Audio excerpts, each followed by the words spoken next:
ایک دفعہ کی بات ہے کہ کسی گاؤں میں ایک کسان نے اپنے پاس ایک بیل پال رکھا تھا، لیکن کسان بہت ظالم تھا۔ وہ ہر وقت اپنے بیل کو مارتا اور سزا میں اس کا کھانا پینا بند کر دیتا۔ ایک دن کسان بازار میں لکڑی خریدنے جاتا ہے تو اسے بہت ساری لکڑی اچھے دام میں مل جاتی ہے، تو وہ ساری لکڑی اپنی بیل گاڑی پر ڈال دیتا ہے۔ اتنے میں لکڑی والا کسان کو بولتا ہے کہ بھائی، یہ لکڑی تم 2 بار میں لے جاؤ، یہ لکڑی بہت زیادہ ہے، تمہارا بیل اتنا زیادہ وزن برداشت نہیں کر پائے گا۔ تو آگے سے کسان بولتا ہے کہ میرا بیل ہے، میری مرضی، میں اس سے جتنا بھی وزن اٹھواؤں، تمہیں اس سے کیا؟ کسان کی یہ بات سن کر لکڑی والا خاموش ہو جاتا ہے۔ پھر کسان اپنی بیل گاڑی پر چڑھ جاتا ہے اور بیل کو چلنے کا کہتا ہے، لیکن زیادہ بوجھ ہونے کی وجہ سے بیل بہت مشکل سے دھیرے دھیرے چل رہا ہوتا ہے۔ تو اس پر کسان کو غصہ آتا ہے اور وہ ڈنڈا اٹھا کر بیل کو مارنے لگ جاتا ہے، اور بیل مار سے بچنے کے لیے اپنی پوری طاقت لگاتا ہے، یہاں تک کہ بیل کی ٹانگیں بھی کانپنے لگ جاتی ہیں، مگر بیل تیزی سے چلنا شروع کر دیتا ہے اور کسان کو اس کے گھر تک پہنچا دیتا ہے۔ جب کسان بیل گاڑی سے ساری لکڑی اتار دیتا ہے تو وہ بیل کو بولتا ہے کہ آج تو تم نے بہت کام چوری دکھائی، آج تمہیں کھانا اور پانی نہیں ملے گا، اور پھر پوری رات اور دن بیل بھوکا کھڑا رہتا ہے۔ اگلے دن کسان اپنے کسی دوست سے بیل کی ریس کی شرط لگا کر آتا ہے اور اپنے بیل کو ریس کے لیے لے جاتا ہے، اور اپنے بیل سے کہتا ہے کہ اگر آج تو یہ ریس ہار گیا تو میں تیری ٹانگیں کاٹ دوں گا، کسی بھی حالت میں تجھے یہ ریس جیتنی ہوگی۔ یہ بول کر کسان اپنے بیل کو ریس کے میدان میں کھڑا کر دیتا ہے۔ بیل کے ساتھ والا دوسرا بیل بہت ہٹا کٹا اور طاقتور ہوتا ہے، کیونکہ اس کا مالک اسے بہت سارا کھانا کھلاتا ہے اور اس کا بہت خیال رکھتا ہے۔ ریس دیکھنے کے لیے گاؤں کے سارے لوگ جمع ہوئے ہوتے ہیں۔ اتنے میں ریس شروع ہو جاتی ہے۔ کسان کا بیل جب بھاگتا ہے تو وہ لڑکھڑا رہا ہوتا ہے، کیونکہ وہ ایک دن کا بھوکا ہوتا ہے اور زیادہ وزن اٹھانے کی وجہ سے اس کی ٹانگوں میں درد بھی ہو رہا ہوتا ہے، اور ساتھ والا بیل کیونکہ بہت طاقتور اور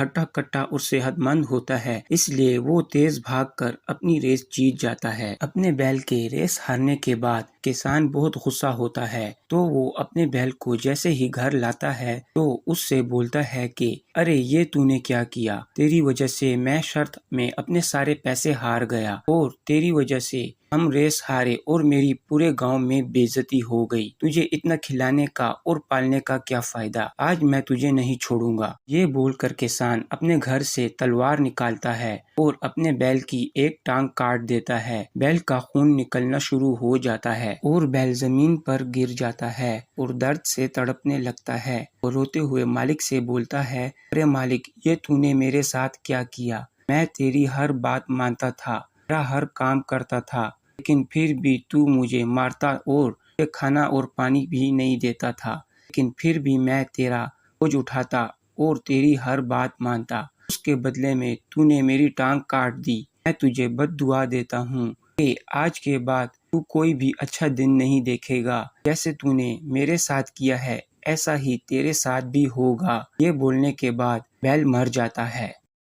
بیل کے مرنے کے 2 دن بعد جب کسان اپنے کھیتوں کی طرف جاتا ہے اور دیکھتا ہے کہ اس کے کھیتوں کی ساری فصل خراب ہو گئی ہے، یہ سب دیکھ کر کسان بہت دکھی ہوتا ہے اور بولتا ہے کہ ارے یہ کیا ہو گیا میرے ساتھ، میرے کھیتوں کی فصل تو خراب ہو گئی، اب میرے پاس پیسہ کہاں سے آئے گا؟ اتنے میں ہی کسان کا ایک پڑوسی کسان کے پاس بھاگتا ہوا آتا ہے اور بولتا ہے کہ ارے کسان، جلدی کرو، اپنے گھر کی طرف چلو، تمہارے گھر میں آگ لگ گئی ہے۔ یہ سن کر کسان اپنے گھر کی طرف بھاگتا ہے، لیکن جب کسان وہاں پہنچتا ہے تو اس کا سارا گھر جل چکا ہوتا ہے۔ کسان اپنے جلے ہوئے گھر کو دیکھ کر رونے لگتا ہے اور بولتا ہے، ارے یہ کیا ہو رہا ہے میرے ساتھ، پہلے میری ساری فصل خراب ہو گئی اور اب میرا گھر بھی جل گیا، میں کیا کروں گا، کہاں رہوں گا؟ کسان پوری رات اپنے جلے ہوئے گھر کو دیکھ کر روتا رہتا ہے۔ اگلے دن کسان سوچتا ہے کہ ایسا کرتا ہوں، کچھ دن کے لیے اپنے بھائی کے گھر جا کر رہتا ہوں اور سوچتا ہوں کہ اب آگے میں کیا کروں۔ اس سب کے بعد کسان اپنے بھائی کے گھر کی طرف روانہ ہو جاتا ہے، پر راستے میں اچانک سے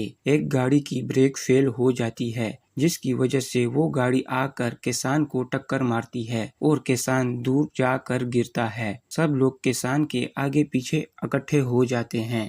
گاڑی کی ٹکر کی وجہ سے کسان کا بہت خون نکل رہا ہوتا ہے اور کسان کے ہاتھوں اور ٹانگوں کی ساری ہڈیاں ٹوٹ جاتی ہیں۔ کسان اپنی جگہ سے ہل بھی نہیں پاتا اور کسان بہت شدید درد کی وجہ سے رو رہا ہوتا ہے، تو اسے سمجھ پڑ جاتی ہے کہ یہ سب جو ہو رہا ہے یہ اس کے بیل کی بد دعا ہے۔ اتنے میں کسان اپنے آس پاس جمع ہوئے لوگوں سے بولتا ہے، لوگوں میری بات سنو، کبھی بھی کسی بھی جانور پر ظلم نہ کرنا۔ میرے پاس ایک بیل تھا، اس سے میں بہت کام لیتا تھا، لیکن پھر بھی میں اسے مارتا تھا اور اسے پورا دن بھوکا رکھتا تھا، یہاں تک کہ میں نے آخر میں اس کی ٹانگ تلوار سے کاٹ دی اور وہ تڑپ تڑپ کر مر گیا۔ آج میرے ساتھ یہ جو کچھ بھی ہوا ہے یہ سب میرے اس بیل کی بد دعا ہے۔ پہلے میرے کھیت خراب ہو گئے، اس کے بعد میرا گھر بھی جل گیا اور اب ایکسیڈنٹ کی وجہ سے میرا یہ حال ہو گیا۔ کبھی بھی کسی جانور پر ظلم نہ کرنا، ہمیشہ جانوروں کا خیال رکھنا اور ان کو بھر پیٹ کھانا دینا۔ اگر تم لوگوں نے بھی کل کو کسی جانور کے ساتھ ظلم کیا تو تم لوگوں کے ساتھ بھی میرے جیسا ہی حال ہوگا۔ یہ سب بولنے کے بعد کسان تڑپ تڑپ کر مر جاتا ہے اور بیل کی بد دعا پوری ہو جاتی ہے۔